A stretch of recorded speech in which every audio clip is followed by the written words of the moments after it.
प्यारे विद्यार्थियों, आज हम विज्ञान कार्य पुस्तिका में कक्षा 6 में पाठ हमारे चारों ओर वायु इनके प्रश्नों को हल करेंगे। चलो हम स्टार्ट करते हैं। हमारे चारों ओर वायु उपस्थित होती है। हम इसे न तो छू सकते हैं और ना ही देख सकते हैं, इसे केवल महसूस कर सकते हैं। तो इस आधार पर हमें इन प्रश्नों के उत्तर देने हैं। तुम्हारे आसपास हवा है, इसका पता तुम कैसे लगाते हो? कोई 4 उदाहरण दो। तो हवा का पता जिस तरीके से आप लगाते हैं उनके बारे में लिखना है। जैसे आपने कपड़े सुखाए हैं तो हवा चलेगी, तो कपड़ों के हिलने से हवा का पता चलता है। झंडे के लहराने से हवा का पता चलता है। पेड़ पौधों और पत्तियों टहनियों के हिलने से हवा का पता चलता है। आंधी धूल उड़ने से हवा का पता चलता है। गतिविधि नंबर 1, तुम एक खाली गुब्बारा लो और उसे फुलाओ। ये गुब्बारा लिया और उसे फुलाया। तो इसमें बताना है कि गुब्बारा क्यों फूला, क्योंकि गुब्बारे में हवा भर गई। अब आप ये देखोगे, कभी ये लड़का मुंह से हवा भर के गुब्बारे को फुला रहा है, तो हवा भरने से गुब्बारा फूलता है। यदि गुब्बारे में कोई छेद होता तो क्या होता? गुब्बारे में छेद होता तो गुब्बारा नहीं फूलता, क्योंकि हवा जो ही गुब्बारे में हम डालते तो वो बाहर निकल जाती। तुम ऐसा ही कोई प्रयोग सुझाओ जो यह सिद्ध करता हो कि वायु स्थान घेरती है।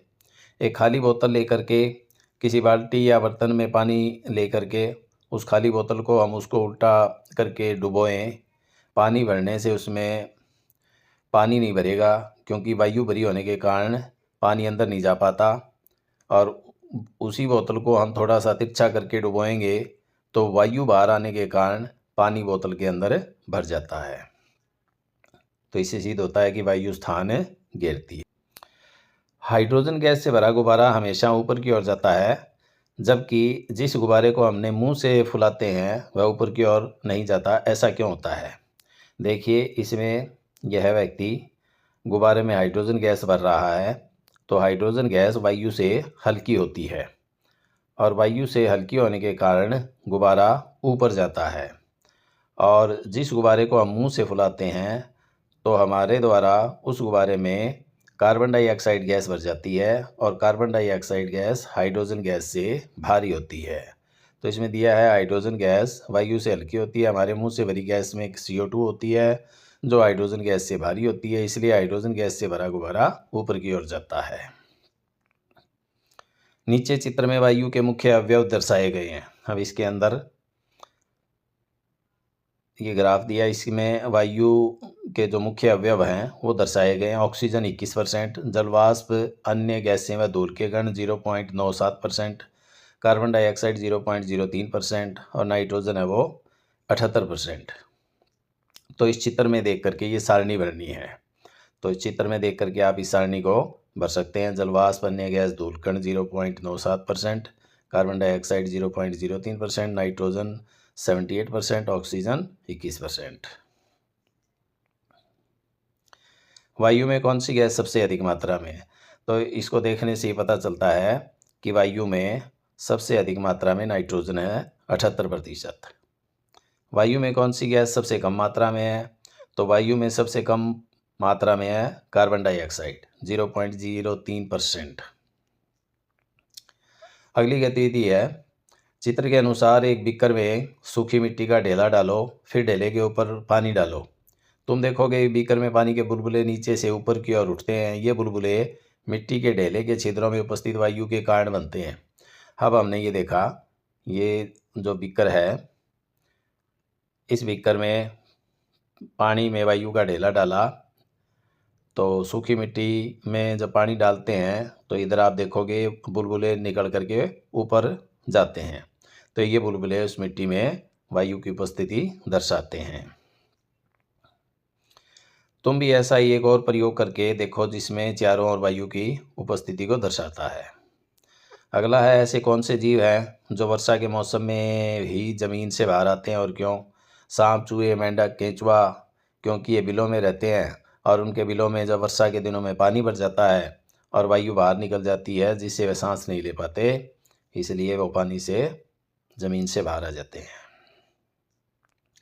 अब इस चित्र को देखना है तो इस चित्र में दिखाया गया है, इधर पेड़ है, पेड़ ऑक्सीजन छोड़ते हैं और ऑक्सीजन को मनुष्य ग्रहण करता है। मनुष्य कार्बन डाइऑक्साइड सांस द्वारा छोड़ते हैं और उस कार्बन डाइऑक्साइड को पेड़ पौधे लेते हैं।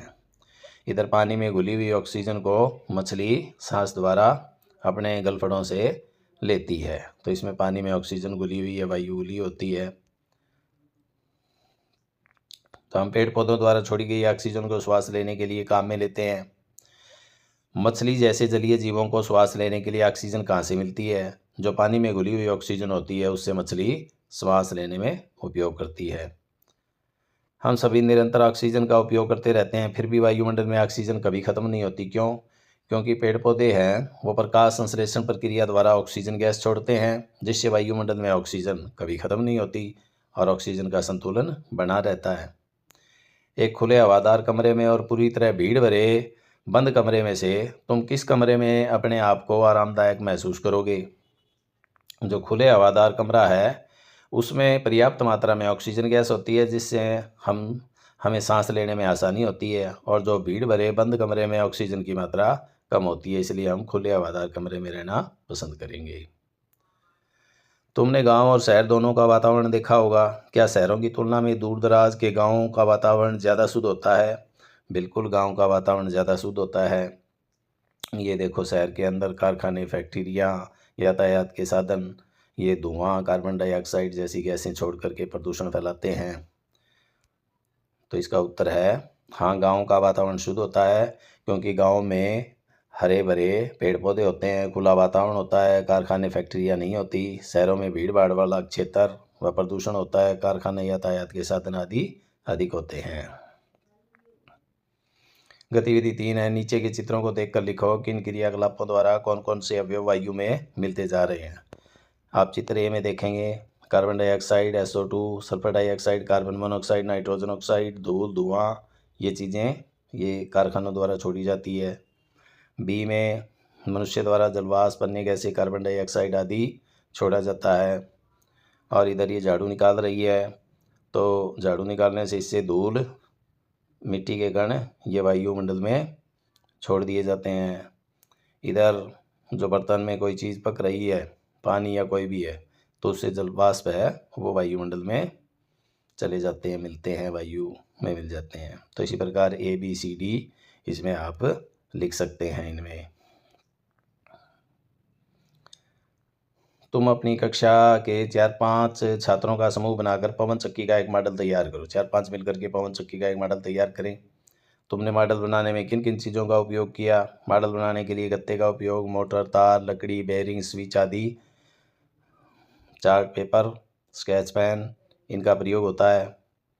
तो नीचे दी गई खाली जगह में मॉडल का चित्र बनाओ। तो इस तरीके से आप पवन चक्की का चित्र बना सकते हैं। ये पंखुड़ियाँ हैं, इधर से हवा आ रही है, हवा से पंखुड़ियाँ चलती है, तो इसमें जनरेटर लगा होता है, विद्युत जनरेटर, जो हवा को विद्युत ऊर्जा में बदलने में काम आता है। तो इसके उपयोग क्या है? विद्युत बनाने में। अब अगला है, निम्नलिखित कथनों को पढ़कर सही गलत के निशान लगाओ व गलत कथनों को ठीक करके लिखो। गतिशील वायु को हवा कहते हैं, ये गलत है, क्योंकि हमने पढ़ा है गतिशील वायु को पवन कहते हैं, तो यहाँ पवन आएगा। ऑक्सीजन आग बुझाने में सहायक है, ऑक्सीजन की जगह कार्बन डाइऑक्साइड वो आग बुझाने में सहायक है, तो ये गलत है, इसको ऐसे सही करना है। वायु ऑक्सीजन व नाइट्रोजन का मिश्रण है, तो इसमें वायु ऑक्सीजन नाइट्रोजन के साथ कार्बन डाइऑक्साइड, जलवाष्प व अन्य गैसों का मिश्रण है, तो इसको ऐसे लिखना है। वायुमंडल पृथ्वी के चारों ओर है, ये सही है। जल तथा मिट्टी में वायु अनुपस्थित होती है, जल तथा मिट्टी में वायु उपस्थित होती है, तो ये गलत था, इसको ऐसे सही करके लिखना है। जलीय प्राणी श्वसन के लिए जल में घुली हुई वायु का उपयोग करते हैं, ये बिल्कुल सही है। तो इस तरीके से हमारा ये पाठ पूरा हुआ। तो अपनी कार्य पुस्तिका में इन सभी प्रश्नों को हल करें। अगली वीडियो में नए पाठ के साथ हम फिर मिलते हैं। धन्यवाद।